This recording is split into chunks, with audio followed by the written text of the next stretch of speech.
ആരാണ് ഏറ്റവും കൂടുതൽ കാർത്തികിനെ സപ്പോർട്ട് ചെയ്യുന്നത്? അമ്മ തന്നെ. ഞാൻ സൗണ്ട് എഞ്ചിനീയറിംഗ്, ഞാൻ ഈ ഒരു മേഖലയിൽ ഭയങ്കരമായി ആക്റ്റീവ് ആകാൻ കാര്യം അമ്മ തന്നെ. കാരണം ഞാൻ സൗണ്ട് എഞ്ചിനീയർ ആയിട്ട് ട്രിവാൻഡ്രത്ത് വർക്ക് ചെയ്തുകൊണ്ടിരിക്കുകയായിരുന്നു. അപ്പോൾ ആ സമയത്ത് ഡെയിലി സൗണ്ട് എഞ്ചിനീയറിംഗ് വർക്ക്സ് മാത്രമായിട്ട് ഇങ്ങനെ നിന്ന സമയത്താണ് അമ്മ പറഞ്ഞ, അമ്മയ്ക്ക് എൻ്റെ ഈ ഒരു ക്രിയേറ്റീവായിട്ടുള്ള ഒരു ഇതൊക്കെ അറിയാം.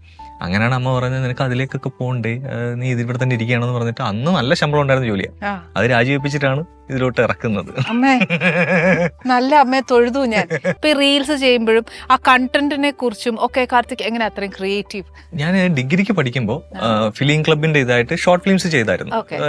അതായിരുന്നു ആദ്യത്തെ ഷോർട്ട് ഫിലിംസ് ഒക്കെ. പിന്നെ ഇപ്പം ഇവിടെ സൗണ്ട് എഞ്ചിനീയറിംഗ് ഒക്കെ വിട്ടിട്ട് ഇവിടെ വന്നതിന് ശേഷം ഷോർട്ട് ഫിലിം ഫെസ്റ്റിവൽ വന്നു. ഈ ഫെസ്റ്റിവലിന് വേണ്ടിയിട്ട് ഒരു ഷോർട്ട് ഫിലിം ചെയ്തു. ഒരു ഷോർട്ട് ഫിലിം ചെയ്യാം എന്നൊക്കെ പറഞ്ഞിട്ട് നമ്മളൊരു ചെറിയ ഷോർട്ട് ഫിലിം ചെയ്തു. അപ്പൊ അതിൽ വിന്നർ ആവുന്നു, സിനിമാക്കാർ കാണുന്നു, എന്നെ വിളിക്കുന്നു. ഇതാണ് നമ്മുടെ ഒരു തോട്ട്. അതെ, അങ്ങനെ ചിന്തിച്ച് വെച്ചൊരു സംഭവം ചെയ്തു. അത് ഫൈനലി പോലും വന്നില്ല, സെലക്ട് ആയതില്ല.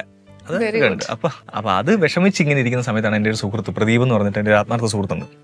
ആ മന്ത്രി ഇതെടുത്ത് നമുക്ക് ഫേസ്ബുക്കിലോ വല്ലതും ഇട്ടാലോ എന്ന് ചോദിച്ചു. അപ്പൊ അന്ന് ഈ ഫേസ്ബുക്ക്, യൂട്യൂബ് ഇത്ര ഇതില്ല. ഞാൻ നിനക്ക് വേണം എടുത്തിട്ടോ എന്ന് പറഞ്ഞിട്ട് അങ്ങനെയാണ് അവനെടുത്തിടുക. എന്റെ ഷോർട്ട് ഫിലിം എടുത്ത് അവനെടുത്തിട്ടു.